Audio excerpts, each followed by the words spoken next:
She said it casually, like she was commenting on the weather. "I'm done," she said, sitting across from me at the kitchen table. I froze mid-sip, the coffee burning my throat. Done. The word echoed in my head like a hammer striking glass. Done. Over. Finished. For a second I thought she was joking, but the way she avoided my gaze, the faint tremor in her hands, told me she wasn't. Done. With what? I asked slowly. She shrugged. With us.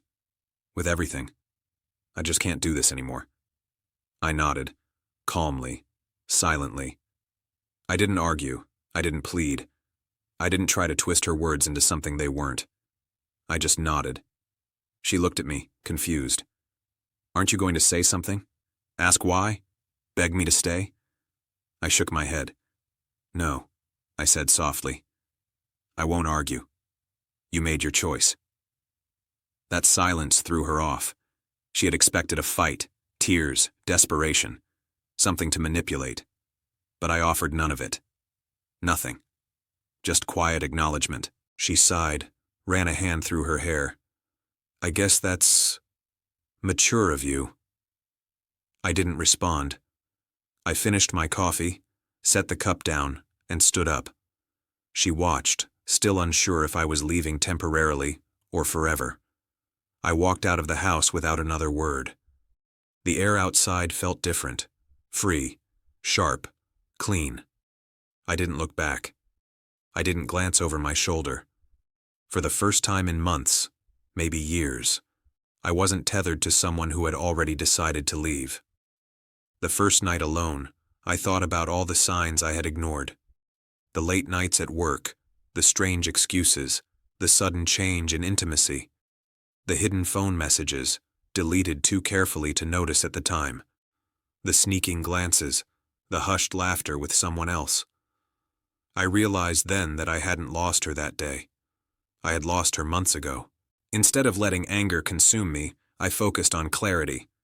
I contacted my lawyer. I documented everything. The messages I had found, the late-night meetups, the financial manipulations. I prepared for the inevitable. She tried to reach me. Phone calls, texts, emails filled with apologies, confessions, desperate pleas. I didn't respond. I didn't need to. Silence became my shield. Weeks later, the divorce proceedings began. Everything she had assumed was hers, joint accounts, the house, our shared possessions, was now in question. With evidence of infidelity, manipulation, and deceit, the legal scales began to tip in my favor. She realized too late that leaving me had consequences she hadn't considered. Her affair partner vanished when reality showed up. Friends she had confided in, thinking I would fight for her, quietly distanced themselves. The life she thought she could step into while discarding me collapsed. I didn't gloat. I didn't seek revenge. I simply let the truth and her own choices speak for themselves. I moved into a smaller apartment.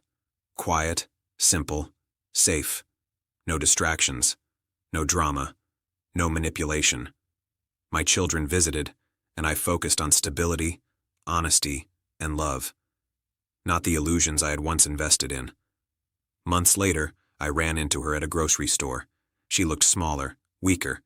Her confidence had evaporated.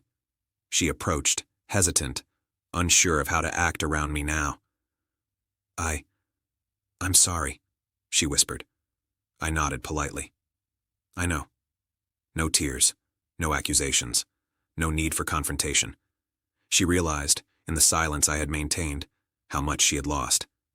That day, I understood the most powerful response to betrayal. Silence.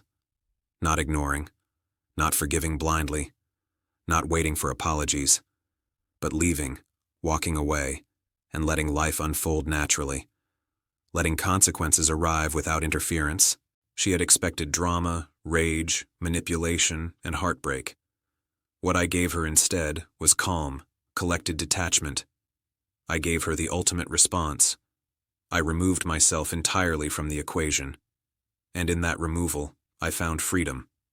I didn't need to yell. I didn't need to beg. I didn't need to prove anything to anyone. My silence was enough. My life moved forward. Her choices had consequences. The day she said she was done, I left. And that silence, the simple, deliberate act of walking out, was worth more than any argument, any fight, or any desperate attempt to salvage a relationship that had already ended months earlier. Sometimes the most devastating power is not in revenge. It's in walking away. Sometimes the strongest act of self-respect is silence. I walked out. And for the first time in years, I was finally free.